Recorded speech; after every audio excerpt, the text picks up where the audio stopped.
আমার বড় বোনের প্রাক্তন প্রেমিক শুধুমাত্র প্রতিশোধের উদ্দেশ্যে আজ যখন আমাকে বিয়ে করলো সেই মুহূর্তেই আমি বুঝে গিয়েছিলাম আমার জীবন তছনছ হওয়ার আর কোনো অংশ থেকে বাকি রইল না। কি অদ্ভুত! আজ ভোরেও যার জুতো চুরি করার পরিকল্পনা করছিলাম, এখন তার জন্যই কি না বাসর ঘরে অপেক্ষা করছি। একদিনের ব্যবধানেই জীবনটা কিভাবে সম্পূর্ণ পাল্টে গেল। ইরা আপু আর অভ্র ভাইয়ার 4 বছরের সম্পর্ক, সব কিছু ঠিকঠাক ছিল। তাদের সম্পর্কটা দুই পরিবারের থেকে স্বীকৃতি দিয়েছিল, কিন্তু তবুও আজ কি হয়ে গেল। সেই রাত 9টা থেকে বাসর ঘরে বসে আছি, আর আজ এখন বাজে রাত 2:30। তবুও অভ্র ভাইয়ার আসার কোনো নাম নেই।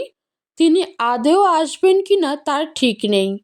পুরো রুম অগোছালো হয়ে আছে, জিনিসপত্রের ভাঙা টুকরো চারপাশে ছড়িয়ে ছিটিয়ে রয়েছে। এখানে যে কেউ নিষ্ঠুরভাবে তার ধ্বংসাত্মক রোগ ঝেড়েছে তা স্পষ্ট বোঝা যাচ্ছে। তারই মাঝে কোনো মতে ফুল দিয়ে সাজানো বিছানায় আমি বসে আছি। আজ এখানে কার থাকার কথা ছিল, আর কে আছে? একেই কি বলে ভাগ্য? দরজা খুলে ঢুলতে ঢুলতে এমন সময় অভ্র ভাইয়া প্রবেশ করে। তাকে দেখে ঠিক মনে হচ্ছে না তিনি স্বাভাবিক আছেন। এলোমেলো চুল, ফ্যাকাশে মুখ, রক্তবর্ণ চোখ। আমাকে দেখেই তিনি এমনভাবে তাকালেন যেন বারুদে আগুন জ্বলে উঠল। তড়িৎ বেগে কাছে এসে আমার দিকে হাত বাড়িয়ে গলায় থাকা তাদের খানদানি সোনার লকেটটা হ্যাঁচকা টানে ছিঁড়ে নিয়ে গেল। আমি গলায় হাত দিয়ে ব্যথার শব্দ করে উঠলাম।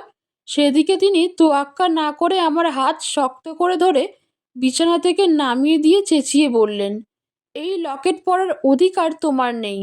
আর আমার বিছানায় কোন সাহসে বসেছে ও?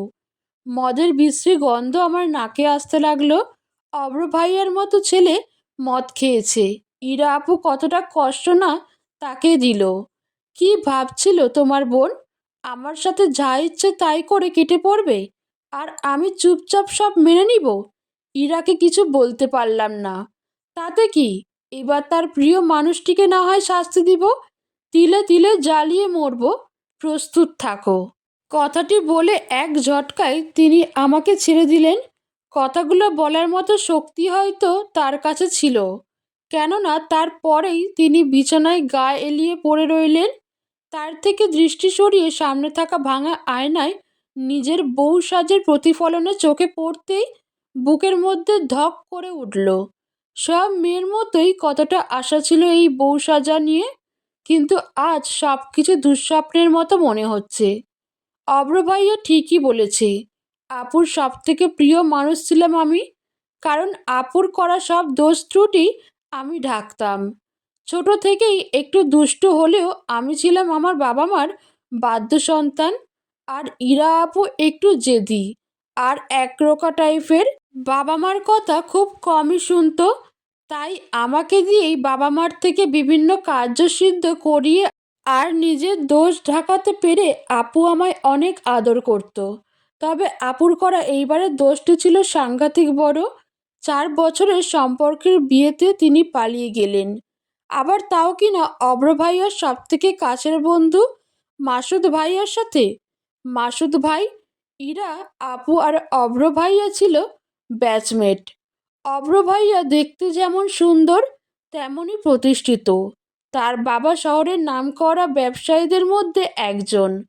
অভ্র ভাইয়াকে বিয়ে করার পিছনে যেটা ছিল আপুর সব থেকে বড় প্লাস পয়েন্ট, অভ্র ভাইয়া যে খুব ভালো একটি ছেলে তা আমার পরিবারের সবাই তার সাথে 2-1বার দেখা করেই বুঝে গিয়েছিল। তাই তো এমন আদর্শ ছেলে পেয়ে কেউ তার বিয়েতে দ্বিমত পোষণ করেনি।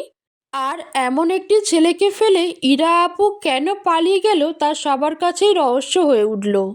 4 বছরের সম্পর্কের পরেও যে কেউ পালিয়ে যেতে পারে, এই কথাটা আমি নিজেও বিশ্বাস করতে পারতাম না। যদি না সকালে আপুর লেখা সেই চিঠিটা পেতাম, যেটা আপুর আমার উদ্দেশ্যে লিখে গিয়েছিল, যেখানে লেখা ছিল, বোন, আমি জানি তোর মতে আমি খুব ভুল করছি। তুই সবসময় চিন্তা করিস আবেগ দিয়ে, কিন্তু আমি বিবেক দিয়ে। আর জীবনের এত বড় সিদ্ধান্ত আবেগ দিয়ে নিলে হয় না। মাসুদ আমাকে আজ ভোরেই প্রপোজ করেছে। দেখ, মাসুদ আর অভ্র এরা দুইজনই সমান বড়লোক, কিন্তু মাসুদ বিদেশে সেটেল হবে। আর তুই তো জানিস আমি ওয়েস্টার্ন লাইফ কতটা পছন্দ করি। অভ্রকে আমি অনেকবার বলেছি, কিন্তু ওর পরিবার ছেড়ে যেতে রাজি নয়। তার উপর অভ্র ওর বাবা মার একমাত্র ছেলে, তার মানে ভবিষ্যতে ওর বুড়ো বাবা মা আমার ঘাড়ে এসেই পড়বে। এদিক দিয়ে মাসুদ পুরো পারফেক্ট, সব দিক দিয়ে ভেবেচিন্তেই আমাকে এই স্টেপ নিতে হয়েছে।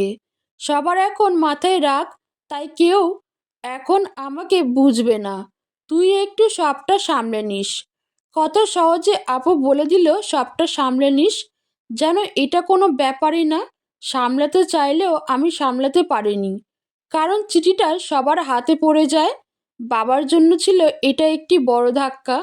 বিয়ের দিন মেয়ে পালিয়ে যাওয়া একটি বাবার দৃষ্টিভঙ্গি থেকে দেখলে এর থেকে কষ্টের আর অন্য কিছু হতেই পারে না, কারণ সেখানে লুকিয়ে থাকে আজীবন ভালোবাসার প্রতিদানে ধোঁকা প্রাপ্তির গল্প। মান সম্মানের কথা না হয় বাদই দিলাম, কি জবাব দিবে বাবা অভ্র ভাইয়ার পরিবারকে? তবুও অভ্র ভাইয়া আর তার পরিবারকে ডেকে এনে সবটা খুলে বলা হয়। সবটা জানার পর অভ্র ভাইয়ার প্রতিক্রিয়া দেখে আমার খুব কষ্ট হচ্ছিল। তার জন্য এটা মেনে নেওয়া কতটা কঠিন তা যেন আমি বুঝতে পারছিলাম। পুরো স্তব্ধ হয়ে গিয়েছিল। তখন তারা চলে গেলেও বিয়ের নির্দিষ্ট সময়ে আবার ঠিকই চলে আসে বরপক্ষ নিয়ে। বাবার সামনে বরবেশে দাঁড়িয়ে জানায় সে আমায় বিয়ে করতে চায়। আর ব্যাস, বাবাও নিজের বাকি থাকা সম্মানটুকু বাঁচাতে আর তাদের প্রতি অনুতপ্ত বোধ থেকে বিয়ের জন্য রাজি হয়ে যায়। আমাকে একবার জিজ্ঞেস করারও প্রয়োজন মনে করে না। আর আমিও সেই মুহূর্তে পুরো হতভম্ব হয়ে যাই।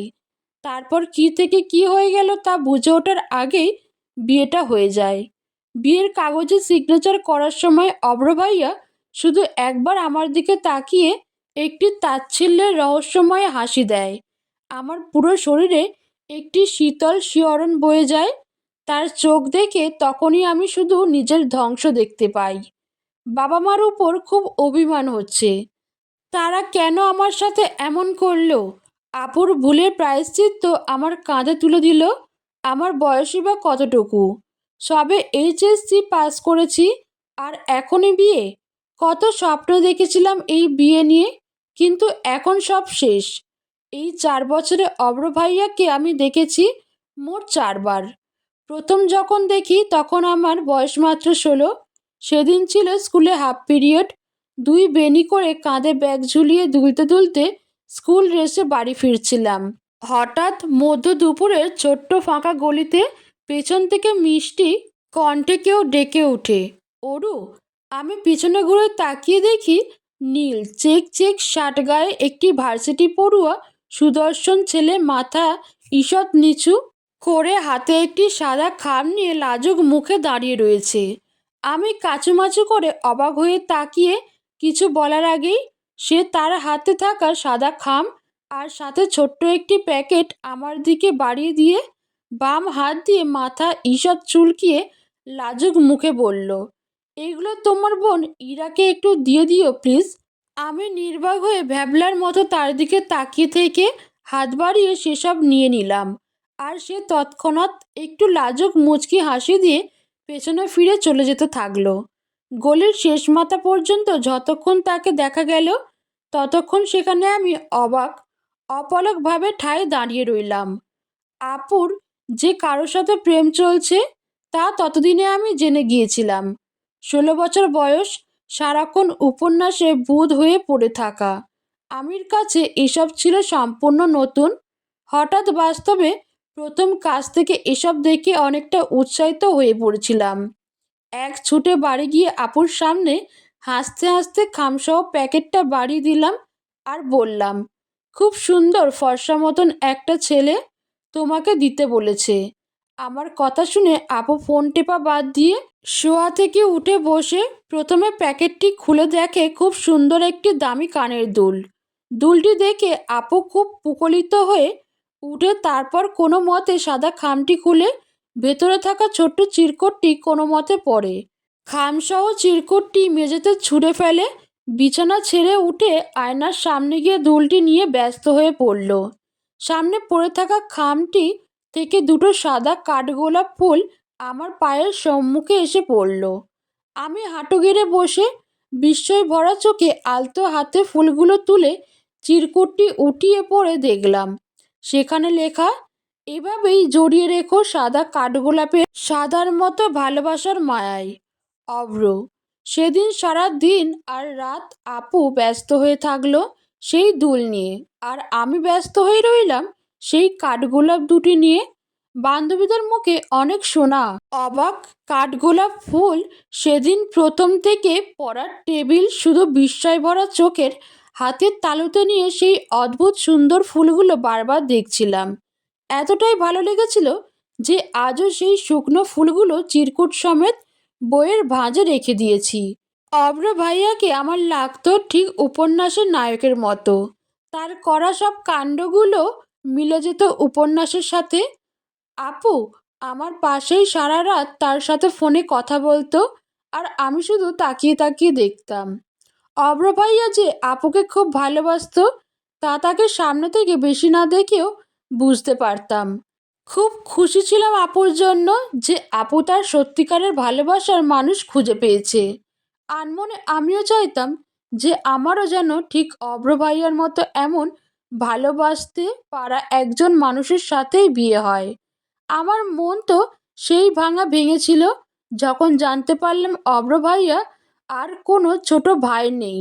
ইরা আপু কতটা ক্ষেপেছিল আমাকে তা নিয়ে। অথচ কে জানতো আজ স্বয়ং অব্র ভাইয়ার সাথেই আমার বিয়ে হয়ে যাবে। কেন এমনটা হলো? রাত 3টে বেজে গেছে। গতকাল এই সময়ও সব ঠিক ছিল, অথচ আজ নেই। বাড়ির প্রথম বিয়ে আর একমাত্র শালি হওয়ার সুবাদে কি করব তার এক্সাইটমেন্ট আমি কাল সারা রাত ঘুমাতে পারছিলাম না। হঠাৎ রাত 3টার দিকে আপুর ফোনে অব্র ভাইয়ার ফোন আসে। আপু তখন পুরো ঘুমে, তাই আমি আপুকে ডেকে তুলে বলি অব্র ভাইয়া ফোন দিয়েছে। আপু বিরক্ত হয়ে ফোন রিসিভ করে কানে ধরে বলল, হ্যালো। হ্যালো, তুমি কি ঘুমাচ্ছ? যা বলার তা তাড়াতাড়ি বলো। বুঝেছি, মরানির ঘুমে ডিস্টার্ব হচ্ছে, তবুও আরেকটু ডিস্টার্ব আমি আজ করব, বুঝছো? কারণ একা একা এতটা এক্সাইটমেন্ট আমি সামলাতে পারছি না। তোমার কথা বলতে হবে না, তুমি শুধু আমার কথাগুলো শুনো। কাল আমাদের বিয়ে, হ্যালো শুনছো? তোমার আজ ঘুম কিভাবে পাচ্ছে বুঝতে পারছি না। আরেকটা কথা, কাল কিন্তু আমরা সারা রাত গল্প করব আর চন্দ্রবিলাস করব, তাই আগে থেকেই বলে রাখলাম। এই শুনছো? কাল কিন্তু তুমি সারা রাত ঘুমাতে পারবে না। এই শুনছো? রাতের নিস্তব্ধতায় ফোন লাউডস্পিকারে না থাকা সত্ত্বেও সব কিছু স্পষ্ট শোনা যাচ্ছিল। এই পর্যায়ে আপু বিরক্ত হয়ে ফোন অন রেখেই ফেলে ওপাশ ফিরে শুয়ে পড়ল। আপুর ঘুমিয়ে পড়ার কথা অব্র ভাইয়াকে বলার জন্যই আমি ফোন কানে ধরলাম, কিন্তু ভাইয়ার অনর্গল কথা বলায় কিছু বলার সুযোগই পেলাম না। অব্র ভাইয়া বলতে লাগলো, ভাবতেই যেন কেমন লাগছে না, কাল এই সময় তুমি আমার কাছে থাকবে, আমরা স্বামী স্ত্রীর সম্পর্কে বেঁধে যাব। আমাদের মাঝে আর কোনো দূরত্ব থাকবে না, থাকবে শুধু ভালোবাসা। তুমি জানো না এই দিনটার জন্য আমি কতটা অপেক্ষা করেছি। ভার্সিটির পরপর সবাই যেখানে কিছুদিন ঘুরে বেরিয়েছে, সেখানে আমি কোনো সময় নষ্ট না করে বাবার সাথে ব্যবসায় যুক্ত হয়ে পড়েছি, শুধুমাত্র তোমার দায়িত্ব নেওয়ার মতো নিজেকে যোগ্য করার জন্য। আমার ভালোবাসা যতটাই প্রকাশ করি তা কমই হবে। ভালোবাসা যে প্রকাশ করা যায় না, শুধু অনুভব করে নিতে হয়। এই পর্যন্ত বলে অব্র ভাইয়া হঠাৎ গান গাইতে লাগলেন। উপর হয়ে শুয়ে বিছানায় বেঘোরে ঘুমাচ্ছে অব্র ভাইয়া। জানলা দিয়ে আসা চাঁদের আলো ঠিক তার মুখ বরাবর পড়ছে। অন্ধকারের সাথে মেশা চাঁদের আলোয় সে মুখ দেখতে খুব মায়াবী লাগছে। সারাদিনের ক্লান্তিতে সোফায় গুটিসুটি মেরে বসে আছে এবার। আমারও খুব ঘুম পাচ্ছে, তবুও কেন যেন ঘুমাতে পারছি না। কানে বাজছে শুধু একটি কথায়, এই শুনছো? কাল কিন্তু তুমি সারা রাত ঘুমাতে পারবে না। এই শুনছো? ভেজা চুল দেখিয়ে নিজের প্রতি আকর্ষণ করতে চাও? কি ভেবেছো তুমি? মুভি স্টাইলে সকাল সকাল আমার ঘুমন্ত মুখে চুলের পানি ইচ্ছা করে ছিটাবে, আর অমনি আমি তোমার জন্য পাগল হয়ে যাব? হ্যাঁ, কি বিপাকে পড়ে গেলাম! গতকাল সারা দিন রাত একটানা বিয়ের বেনারসি শাড়ি পরে থাকায় খুব গরম লাগছিল, তাই সকাল সকাল গোসলটা সেরে নেই। এখন গোসল করাতেও এত সমস্যা হয়ে যাবে কে জানতো! আমি তো ড্রয়িং টেবিলের সামনে দাঁড়িয়ে ভেজা চুল আঁচড়াচ্ছিলাম। চুল আঁচড়ানো শুরু করতে না করতেই বিছানায় এত দূরে পানি গেল কি করে কি জানে! এমনভাবে শক্ত হাতে কাঁধটা ধরেছে যে মনে হচ্ছে ব্যথা বানিয়েই ছাড়বে। খবরদার, আর কখনো যেন আমার সামনে ভেজা চুলে না দেখি। কথাটি বলে অভ্র ভাইয়া কাঁধ ছেড়ে দিতেই হঠাৎ তার চোখ পড়ল আমার হাতের দিকে। এবার আমার মেহেন্দি পরা হাত দুটো তার চোখের সামনে মেলে ধরে ঝাঁকানো শুরু করে চেঁচাতে লাগলেন, তোমার হাতে এ লিখে রাখছো কেন? বলো, এতে তো আমার নাম আগে থেকেই জানতে। এসব হবে? জবাব দাও। তার কথার আমি কি জবাব দিব বুঝতে পারছি না। ইরা আপুর থেকে ছ্যাঁকাকে কি তার মাথা পুরো আউট হয়ে গেল? কি আবোল তাবোল বকছে তা কি সে বুঝতে পারছে? আমি আগে থেকে কি জানবো? আমি কি নিজে তাকে বিয়ের প্রস্তাব দিয়েছি নাকি? কি হলো, কথা বলছো না কেন? তার অনবরত ধমকের চোটে এবার আমি ভয়ার্ত চোখে তাকিয়ে ভাঙা ভাঙা স্বরে বললাম, আমার নামও তো অরু, এ দিয়ে শুরু। নিজের উদ্ধৃত আচরণ আর বোকামো বুঝতে পেরে তিনি কিছুক্ষণ হতবিহ্বল হয়ে দাঁড়িয়ে থেকে মেঝের দিকে দু একবার দৃষ্টি নিক্ষেপ করে সোজা ওয়াশরুমে চলে গেলেন। আর আমিও সেখানে থামবার মতো দাঁড়িয়ে রইলাম। কিছুক্ষণ পর তার এক দুঃসম্পর্কের ভাবি এসে আমাকে একটি গোলাপি রঙের শাড়ি পরিয়ে দিয়ে বাইরে নিয়ে গেলেন। বাইরে গিয়ে দেখি বাড়িতে মেহমান ভালোই আছে, সবার মুখ গোমড়া হয়ে আছে। আমাকে এমনভাবে দেখছে যেন আমি তাদের সবার কিডনি চুরি করে পালিয়ে ধরা পড়ে গেছি। এতগুলো তীক্ষ্ণ চোখের দৃষ্টি মেলায় একজোড়া নিষ্পাপ চোখ আমার দিকে তাকিয়ে দৌড়ে এসে কোলে উঠে দু হাত দিয়ে আমার গলা জড়িয়ে ধরল। গালে তার নরম ঠোঁট ছুঁয়ে দিয়ে সামনে দাঁড়ানো সুতির শাড়ি পরিহিত মাঝবয়সী একজন মেয়ের দিকে তাকিয়ে বলল, আম্মু, দেখো মামুনিকে দেখতে কি সুন্দর লাগছে, ঠিক যেন একটা গোলাপি পরী। বাচ্চাটার কথায় আমার বুঝতে বাকি রইল না যে ইনি অভ্র ভাইয়ার বড় বোন আরিশা আপু। পাশ থেকে একজন মহিলা আরেকজনকে বলতে লাগলো, এই বোনটাও তো ভালোই সুন্দরী, তবে ওই বোনটার গায়ের রং আরও ফর্সা ছিল, কি বলো? হুম, কিন্তু এই জনের আবার চেহারার ঢক বেশি, অভ্রর সাথে ভালো মানায়। মানাবে না কেন? আমাদের অভ্র লাখে একটা। কি সুন্দর দুধ বরণ গায়ের রং, তেমনই চেহারাও মাশাল্লাহ। একটা শুকনো মরা গাছের সাথে দাঁড় করিয়ে রাখলেও ওর সৌন্দর্য তার ঘাটতি পূরণ হয়ে যায়। কত বললাম আমার বোনের মেয়েটারে আনতে, ওর সাথে আরও ভালো মানাতো, কিন্তু কে শোনে কার কথা? মামি যে ওর ভালো চায় তা তো আর বুঝলো না। পড়ে রইল এই বোনদের পেছনে। বড়টা পালাইছে, ছোটটা আবার কি করে তার কি ঠিক আছে? যতই সুন্দরী হোক স্বভাবত মনে হয় বোনদের বোনদের একই। ওনার শোভাক্ত কথাটি আমার শুনে চোখ ভিজে উঠল। কত অনায়াসেই সবাই আমার চরিত্র নিয়ে ঠিক প্রশ্ন উঠিয়ে ফেলেছে। এই অচেনা পুরীতে নিজেকে বড্ড একলা আর অসহায় লাগছে। না, আমার মামনি সব থেকে বেস্ট। ছোট্ট ছেলেটি আমার গালে পুনরায় তার ঠোঁট ছুঁয়ে বলল, আমার মিষ্টি মামনি। আম্মু, আমার এই মামনিটাই বেশি পছন্দ হয়েছে। ওই বুড়ি এমন কটকট করে কথা বলে কেন? তুতুল চুপ, বড়দের নিয়ে এভাবে কথা বলে? যাও, ভেতরে যাও। মার বকায় তুতুল সোনা মুখ গোমড়া করে ভেতরে চলে গেল।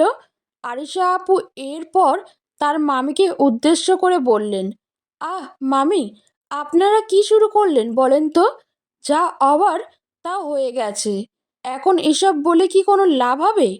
কথাটা বলে আরিশা আপু একবার বিরক্ত মুখে আমার দিকে তাকিয়ে সেখান থেকে চলে গেলেন। এই বাড়ির কেউই যে আমাকে ঠিক পছন্দ করছেন না তা আমি স্পষ্ট বুঝতে পারছি। তাদের দেখে মনে হচ্ছে যেন যা কিছু হয়েছে সেসব কিছুই পেছনে আমারই হাত ছিল। সব কিছুর জন্য একমাত্র দায়ী আমি। অভ্র ভাইয়ের মা মিসেস সালেহা বেগম মাইগ্রেনের ব্যথায় বিছানায় শয্যাশায়ী হয়ে রয়েছেন। গতকাল ছেলের হবু বউয়ের পালিয়ে যাওয়ার খবর শোনার পর থেকেই নাকি তার এই প্রচণ্ড মাইগ্রেনের ব্যথা হামলা করেছে। আর যখন শুনতে পেলেন সেই মেয়ের ছোট্ট বোনকেই তার ছেলে জেদের বশত বিয়ে করে এনেছে, তখন থেকে তিনি আর বিছানা ছেড়ে উঠতেই পারছেন না। তার একমাত্র ছেলের বউকেও তিনি এখনও সচক্ষে দেখেননি। সেই সুবাদে আমাকে তার কাছে নিয়ে যাওয়া হলো তার কক্ষে। উনার দিকে তাকিয়ে আমি অবাক হয়ে গেলাম। দুই বিবাহিত ছেলে মেয়ের মা হয়েও তার মধ্যে এখনও যথেষ্ট সৌন্দর্য ফুটে আছে। একটি সাদা জমিনের অ্যাশ কালারের সুতি শাড়ি পরে বিছানায় সাদা চাদরটি কোমর পর্যন্ত টেনে নিয়ে চোখ বন্ধ হয়ে শুয়ে আছেন। কারো ডাকে চোখ দুটো ঈষৎ মেলে গভীর দৃষ্টিতে আমার দিকে একটানা তাকিয়ে রইলেন। আমি শুধু একবার সালাম দিয়ে হাত দিয়ে শাড়ির ঘোমটাটা আরেকটু টেনে মাথা অল্প নিচু করে দাঁড়িয়ে রইলাম। তাদের সবার আমার দিকে এমন অদ্ভুত দৃষ্টিতে তাকিয়ে থাকা দেখতে দেখতে এবার আমার মধ্যেও কেমন যেন একটা অপরাধী অপরাধী ভাব এসে পড়েছে। রুমের মধ্যে অনেকেই ছিল, সবাই পিনপতন নীরবতা বিরাজ করে রয়েছে। আমার শাশুড়ি মা সেভাবেই আমার দিকে কয়েক মিনিট তাকিয়ে থেকে তার মেয়ের উদ্দেশ্যে বললেন, আরিশা, জানালার পর্দাটা আরেকটু টেনে দাও, আমার চোখে আলো লাগছে। কথাটা বলে তিনি পুনরায় কপালে হাত দিয়ে চোখ বন্ধ করে রইলেন। সবাই বুঝে গেলেন এখানে তিনি আর কারো উপস্থিতি চাইছেন না। তাই আমাকে সহ সবাই বেরিয়ে এলো। এই বাড়িতে একটি মানুষকেই শুধু দেখলাম যিনি আমার দিকে বিরক্তিমাখা অদ্ভুত দৃষ্টিতে তাকালেন না। তিনি হলেন আরিশা আপুর হাজবেন্ড সাফিক ভাই। খুব হাসি খুশি একজন মানুষ, সবসময় সবার সাথে মজা করে চলেছে। কিছু কিছু মানুষ অন্যদের হাসাতে পারার এক অদ্ভুত সুন্দর ক্ষমতা নিয়ে জন্মায়। তিনি তাদের মধ্যে একজন। আরিশা আপু যেমন গম্ভীর তেমন হাস্যময়ী। দুজন পুরো বিপরীত, তবুও একে অপরের জন্য পারফেক্ট। নাস্তার টেবিলে দুলাভাই আমাকে খেতে না দিয়ে কিছুক্ষণ পরে অভ্র ভাইয়াকে রুম থেকে জোর করে টেনে এনে কিছু দুষ্টুমি মাখা কথা বলে। আমাকে সহ অভ্র ভাইয়াকে পাশের একটি রুমে টেনে নিয়ে গেলেন। এক প্লেট খাবার দিয়ে দরজা বাইরে থেকে বন্ধ করে দিয়ে বলতে লাগলেন, প্লেট পুরো খালি করলে তারপরে দুজনকে বের হতে দিব। শালা সাহেব, এবার দুজন দুজনকে নিজ হাতে খাইয়ে দেন। কতটা সুবিধা করে দিলাম দেখছেন? একা একা এখন আর লজ্জা পেতে হবে না। দুলাভাইয়ের এমন পাগলামিতে আরিশা আপু যে আপত্তি করছিল তা ভেতর থেকে বোঝা যাচ্ছিল। অভ্র ভাইয়া তখন থেকেই চরম রাগ করছেন। বারবার দরজা পিটিয়ে বলছেন, দুলাভাই, দুলাভাই দরজা খুলেন। সবসময় কিন্তু মজা ভালো লাগে না। দুলাভাইয়ের কোনো সাড়া শব্দ পাওয়া যাচ্ছে না। সম্ভবত তিনি দরজার ওপারে সবাইকে নিয়ে সেখান থেকে কেটে পড়েছেন। অভ্র ভাইয়া অনবরত দরজায় বাড়ি দিয়ে চেঁচিয়ে যাচ্ছেন, আর আমি চুপচাপ বিছানার পাশে দাঁড়িয়ে আছি। দুলাভাই, দুলাভাই, কেউ কি শুনতে পাচ্ছেন না নাকি? Damn it! দরজায় একটি জোরে হাত দিয়ে বাড়ি দিয়ে তিনি একটু নিঃশ্বাস ফেলে কোমরে দু হাত দিয়ে আমার দিকে তাকালেন। আমি ঝটপট মাথা নিচু করে ফেললাম। আমার চরম অস্বস্তি লাগছে, সাথে ভয়ও। এমনিতেই উনাকে এখন আমার খুব ভয় লাগে, তার উপর উনার সাথে একা একটা রুমে এভাবে আটকে আছি।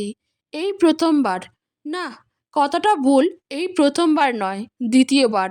কারণ আরও একবার তার সাথে একা একটি রুমে ফেঁসে গেছিলাম। ইরা আপুর বেস্ট ফ্রেন্ড সাইমা আপুর বিয়ের অনুষ্ঠান ছিল।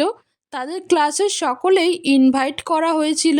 সাইমা আপুর সাথে ভালো সখ্যতার দারুণ আমিও সেখানে নিমন্ত্রিত ছিলাম।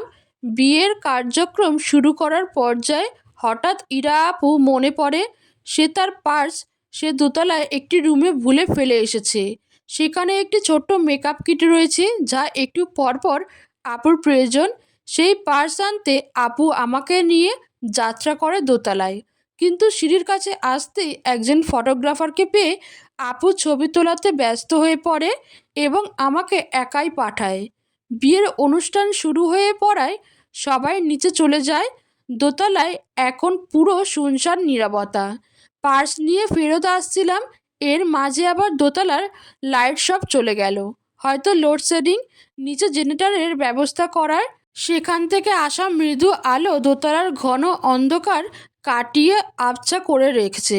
এই আবছা আলোকে অনুসরণ করেই এগিয়ে যাচ্ছিলাম, কিন্তু হঠাৎ একটি রুমের সামনে দিয়ে যেতেই রুমটির বন্ধ দরজা খুলে গিয়ে একটি হাত আচমকা আমাকে ভেতরে ঘুটঘুটে অন্ধকারের মধ্যে টেনে নিল। আমি চেঁচাতে যাব তার আগেই আমার মুখ হাত দিয়ে চেপে ধরে আমাকে দেয়ালের সাথে দু হাত দিয়ে আটকে দিল। আর আমি কিছু বুঝে ওঠার আগেই চট করে আমার গালে একটি কিস করে মৃদু হেসে একটি পুরুষালী কণ্ঠ বলে উঠল, এবার হ্যাপি তো? সাথে সাথে লাইট চলে আসলো। তাকিয়ে দেখি আমার সামনে অব্র ভাইয়া। আমি চোখ বড় বড় করে বিস্ময় নিয়ে তাকিয়ে থাকি। মনে হচ্ছে আমার চোখ যেন কোটর থেকে এক্ষুনি বেরিয়ে আসবে। তার অবস্থাও সেম। মুখের মৃদু হাসি গায়েব হয়ে গিয়ে সেখানে এখন বিস্ময় রাজ্যের সাম্রাজ্যতা এসে ভর করেছে। বিস্ময় ভাব কাটিয়ে তিনি দ্রুত আমার মুখ থেকে হাত সরিয়ে বারবার বলতে লাগলেন, সরি সরি সরি।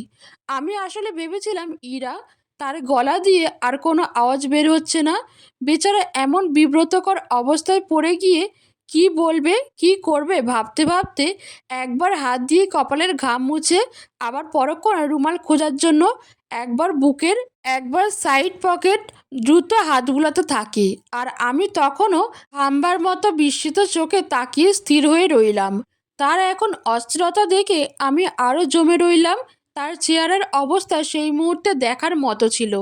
আমাকে কিছু একটা আমতা আমতা করে বলতে গিয়ে বলার মতো কিছু না পেয়ে বেকুবের মতো একটি জোরপূর্বক হাসি দিয়ে দ্রুত দরজা দিয়ে বের হওয়ার সময় দরজার সাথে জোরে মাথার বাড়ি খেয়ে বসলো।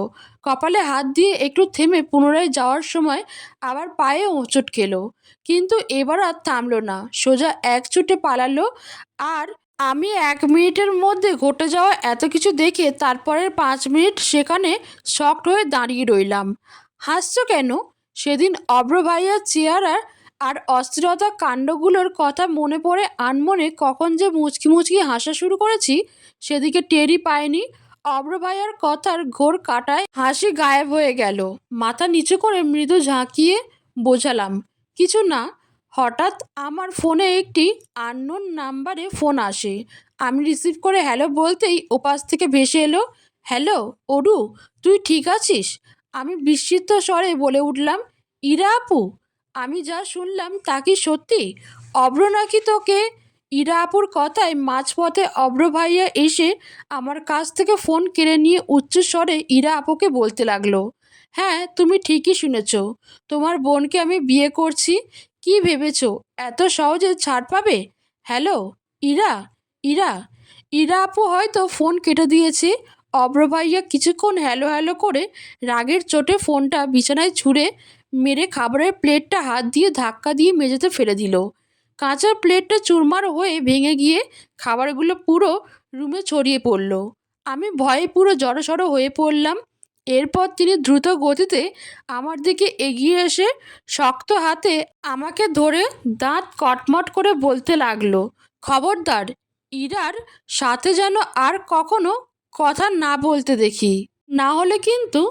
অব্র অব্র ভাইয়ার বাবা মি শাহাদাত হোসেন দরজা খুলে অব্র ভাইয়াকে ধমক দিলে অব্র ভাইয়া আমাকে ছেড়ে রাগে দ্রুত গতিতে রুম ত্যাগ করলো। আর তার বাবা কিছুক্ষণ আমার দিকে তাকিয়ে থেকে একটি দীর্ঘশ্বাস ছেড়ে সেখান থেকে চলে গেলেন। হয়তো তিনি কিছু বলতে চাইছিলেন, কিন্তু বলার কিছু খুঁজে পাচ্ছিলেন না। সকাল থেকে বারবার আটকে রাখা অশ্রু আমি আর আটকাতে পারলাম না। যখন জানতে পারলাম আজ আমাকে আমাদের বাড়িতে যেতে দেওয়া হবে না, বিয়ে উপলক্ষে সেই বিশাল বৌভাতের অনুষ্ঠানের আয়োজন করা হয়েছিল সেটা ক্যান্সেল করা হয়েছে। নিয়ম অনুযায়ী আজই তো বর নিয়ে কনের বাবার বাড়ি যাওয়ার কথা। পরিস্থিতি এখন ঠিক নেই বলে কথা হয়েছে 2-1 দিন পর আমাদের পাঠানো হবে ও বাড়ি। কিন্তু আমার মন মানছে না, কেমন যেন দম আটকে আসছে। এখানে ছুটে নিজের বাড়ি চলে যেতে ইচ্ছা করছে। এক ধরনের ভয় শুধু মনকে সর্বদা গ্রাস করে রাখছে। এভাবে কি কোথাও থাকা যায়? দোতলার সিঁড়ির কর্নারে রেলিং ধরে অশ্রু চোখে দাঁড়িয়েছিলেন। কারো পদচারণের শব্দে সচকিত হয়ে দ্রুত অশ্রু মুছে ফেললাম। মুখে একটি নকল ফ্যাকাশে হাসি টেনে এনে পাশে তাকিয়ে দেখলাম অভ্র ভাইয়ের বাবা এসে দাঁড়িয়েছেন। আমার মাথায় হাত রেখে তিনি নরম গলায় বললেন, অরুমা, আমি জানি তোমার অনেক কষ্ট হচ্ছে। যে ব্যবহার তুমি সবার থেকে পাচ্ছ তা তোমার প্রাপ্য নয়।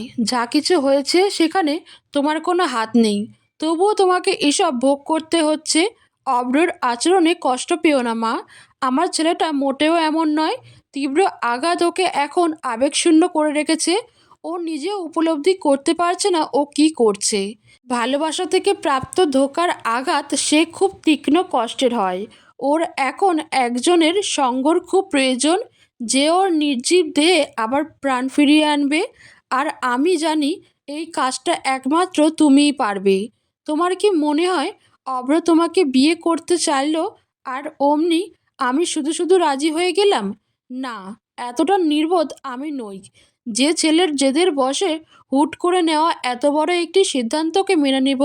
আমি মেনে নিয়েছি কারণ আমি বুঝতে পেরেছিলাম তুমিই সেই জল যে আমার ছেলেকে রক্তাক্ত বুকের মৃতপ্রায় হৃদয় নামক চারা গাছে পুনরায় প্রাণ এনে দেবে, যাকে পেয়ে আমার ছেলে আবারও প্রাণবন্ত হতে পারবে।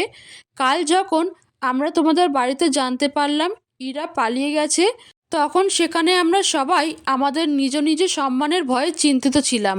সেখানে একমাত্র তুমিই ছিলে যে আপনজন না হয়েও কোনো মান সম্মানের চিন্তা না করে অভ্রর দিকে শুধু ব্যথিত চোখে তাকিয়েছিলে। তোমাকে তখন কি মনে হচ্ছিল জানো? তুমি অভ্রর আয়না। অভ্র কষ্টের প্রতিফলন তোমার চোখে দেখা যাচ্ছিল। তাই তো ছেলের জন্য একটু স্বার্থপর হয়ে গিয়েও তুমি কি চাও তা না জেনেই অভ্রর প্রস্তাবে রাজি হয়ে যায়। পারলে এই বুড়ো বাবাকে ক্ষমা করে দিও আর আমার ছেলেটাকে ঠিক করে দিও। কথাগুলো বলে অভ্র ভাইয়ার বাবা বা হাত দিয়ে চশমা খুলে চোখ মুছে সেখান থেকে চলে গেল। আমি শুধু নিশ্চুপ হয়ে তার কথাগুলো শুনছিলাম। আমার আর কী বা বলার ছিল? কতটা বিশ্বাস ছিল তার দৃষ্টিতে আমার প্রতি? আমি কি সেই বিশ্বাস আদেও রাখতে পারবো? রুমে আসতেই দেখলাম অভ্র ভাইয়া সোফায় বসে কাঁদছে। আমার শব্দ পেয়েই তিনি দ্রুত চোখ মুছে উঠে দাঁড়িয়ে পড়ল। অশ্রুভেজা লাল হয়ে যাওয়া চোখে একবার আমার দিকে তাকিয়ে ওয়াশরুমে চলে গেল। সোফার কাছে যেতেই দেখতে পারলাম সেখানে অভ্র ভাইয়া আর ইরা আপুর বিয়ের কার্ড পড়ে রয়েছে। তার মানে এটাকে ধরেই সে এতক্ষণ কাঁদছিল। কিছুক্ষণ আগে তার করা আচরণে যতটুকু ভয় আর তার প্রতি বিতৃষ্ণা জেগেছিল, তার অশ্রু দেখে এখন সবটা উদ্বেগ আর সহানুভূতিতে রূপান্তরিত হয়ে গেল। তিনি যেই কষ্ট পাচ্ছেন তার কাছে তো আমার কষ্ট আর কিছুই না। তার এই কষ্টের জন্য দায়ী তো আমার নিজের বোনই। অকারণে নিজেকেও কোনো না কোনোভাবে অপরাধী মনে হয়। আমাদের বিয়ের আজ 4 দিন হলো। আজ আমাদেরও বাড়িতে যাওয়ার কথা। আমার বাবা আর কাকারা আমাদের নিতে এসেছে। অভ্র জানিয়ে দিল তিনি যাবেন না। তার বাবা আর দুলাভাই মিলে অনেক জোরাজুরি করেও তাকে রাজি করাতে পারলেন না। শেষে তার বাবা এসে আমার বাবাকে বলল, অভ্রর শরীরটা বেশ ভালো নেই, কিছু মনে করবেন না বেয়াই। ও না হয় অরুমাকে ও বাড়ি থেকে নিয়ে আসতে যাবে। বাবাও আর বেশি জোর করলেন না। হয়তো তিনি বুঝতে পেরেছেন কারণটা, হয়তো না। রুমে আমি যাওয়ার জন্য প্রস্তুত হচ্ছিলাম। হঠাৎ তখন অভ্র এসে আমাকে ভ্রু কুঁচকে বলতে লাগলো, সেখানে যে যাচ্ছ আবার সব সময়ের জন্য থেকে যেও না। তোমরা বোনরা বোনরা তো আবার হুট করে ছেড়ে যেতে ভালোই পারো।